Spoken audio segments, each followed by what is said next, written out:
सुट्टीत मामाच्या गावाला आले असता गावी जाण्यासाठी बसच्या प्रतीक्षेत उभ्या असलेल्या 2 मुलींना भरधाव वेगाने येणाऱ्या कारने जोरदार धडक दिली। यात एका मुलीचा मृत्यू झाल्याची घटना लोण फाट्यावर घडली आहे।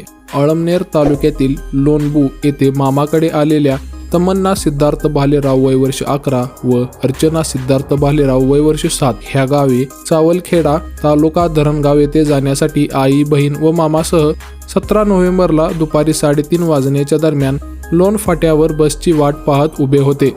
याचवेळी अळमनेरकडून भरधाव वेगाने आलेल्या कारने अर्चना व तमन्ना या दोघींना धडक दिली। यानंतर कार अनियंत्रित होऊन शेताच्या बांधावर जाऊन पलटी झाली। दरम्यान कारने धडक दिल्यानंतर अर्चना व तमन्ना यांना उचलले असता तमन्ना ही गंभीर जखमी झाली होती, तर अर्चना हिचा पाय मोडला होता। तसेच कार पलटी झाल्याने कार चालक देखील जखमी झाला होता।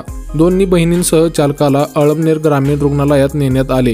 डॉक्टरांनी तपासणी केली असता तमन्ना हिचा मृत्यू झाला होता, तर अर्चनावर सध्या उपचार सुरू आहेत। या प्रकरणी लोणबू येथील अनिल खैरनार यांनी दिलेल्या फिर्यादीनुसार मारवड पोलिसांत गुन्ह्याची नोंद दाखल करण्यात आली असून पुढील तपास हेका भरत इशी हे करीत आहेत। या घटनेने सर्वत्र हळहळ व्यक्त होत आहे। दरम्यान तुम्ही जर अजून आमच्या VP व्हायरल मराठी न्यूज चॅनलला सबस्क्राईब केले नसेल तर जरूर सबस्क्राईब करा।